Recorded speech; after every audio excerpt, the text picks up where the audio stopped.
I just wanted to complain a little bit. Well, first of all, December just started and it's already -30 outside, and to be honest, not much warmer inside of the house.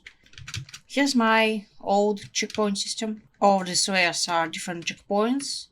How it works is when you activate the checkpoint, it will respawn on the checkpoint, and it also will restore every single event after this checkpoint. And that is an issue with the second level with the mid grinder, because the Into the Fire is pretty linear. It's just a straight line. Well, not that much of a straight line. It's a straight line of events.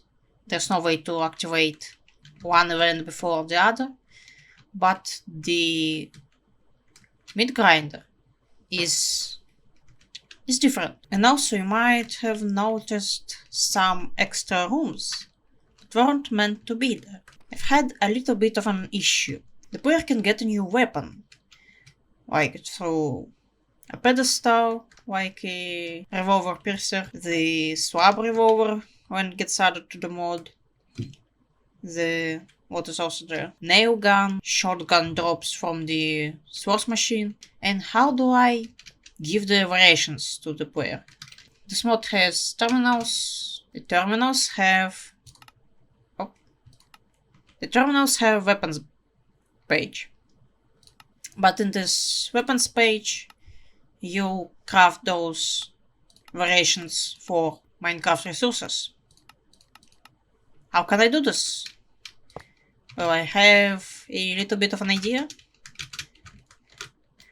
We get a revolver in the first level, and in the second level we have a little bit of a challenge.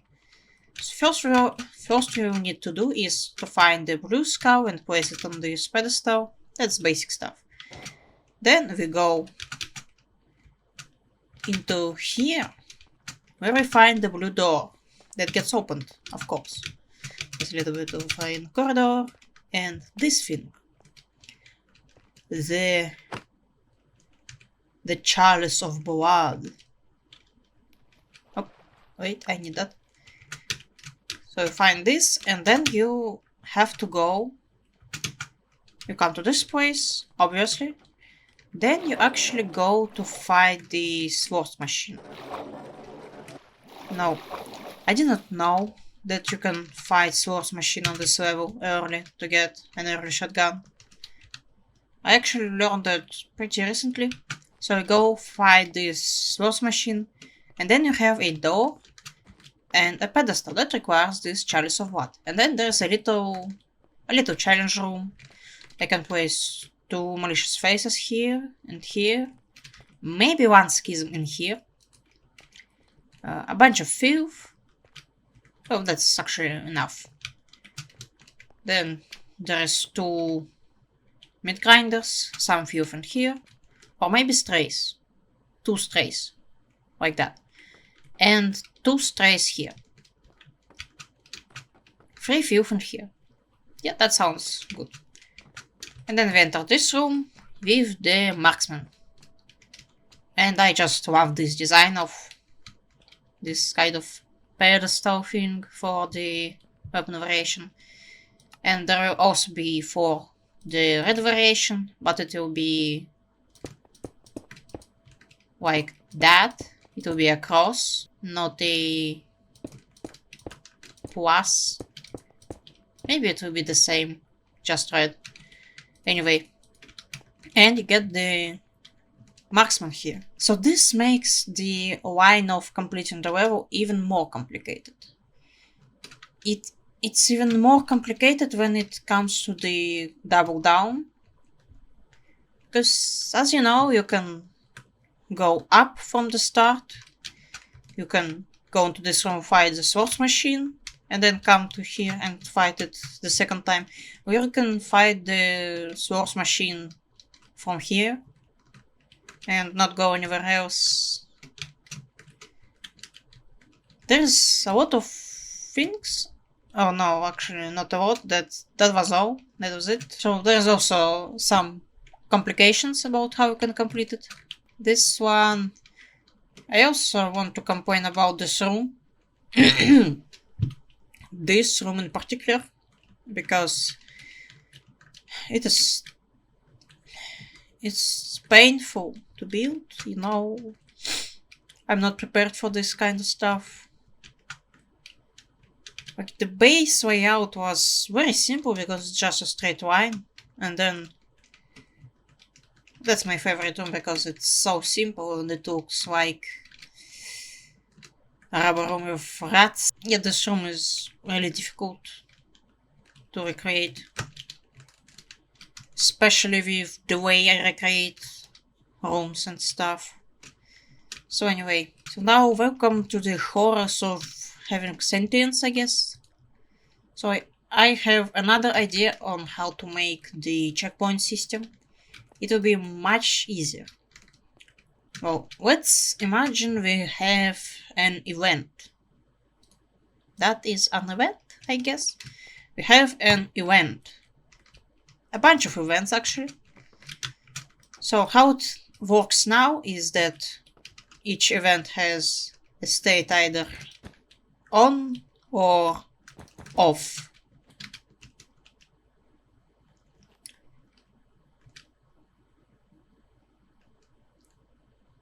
Yeah, I have no idea how to explain this. So, if you if you spawn, so if you somehow ignore a group of enemies and you use the next checkpoint after this group of enemies, they won't come back after you die. So that is an issue. I don't want it to be like this. So I want to have event. It has a few different states.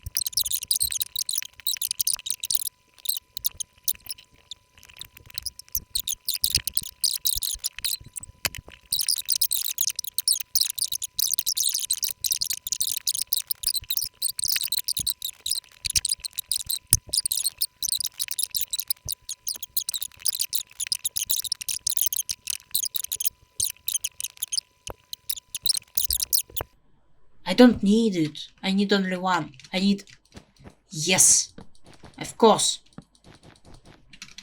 I need another state. Finally. The state of Colorado. After a bit of thinking about this, I have this little silly system. We have ready. This is the base event. This one activates the event. This is the event. Let's not make it like that. This is the event. And these two remove the ready state and put the in process state. And also activates the reset sequence for it. Not activates, turns it on, like, you know, I don't. So it has two states now. This is in process, when enemies are summoned, but they are not dead yet. When player dies with these two states on, this one is not activated, but this one resets the whole system to its original state. If player kills the enemies, it removes the in process state and sets it to the finished state, which doesn't remove the reset sequence yet. If the player dies in this state of the event, it removes these two states and sets it back to the ready state. If player activates the event, kills all the enemies, and then touches the checkpoint, what it does is it checks if it activates the finished sequence. And what finished sequence does is it removes every single state of the event, which actually turns it off completely. Like, it won't activate ever again until you reset the level. Kind of like that. I can actually make it in a few layers, so every event will be like this wall of command blocks. And events can be like something little like this, and it can be a bit complicated like this. There's just a lot of enemies spawning. And then it can be a complete insanity like this. But it actually kind of already has the state system, because it has a state of when the first wave of enemies is alive, and then it has a state when the second wave of enemies is alive, and so on. So as you can see, the problem is it might kind of sound like I know what I'm talking about, but the problem is I'm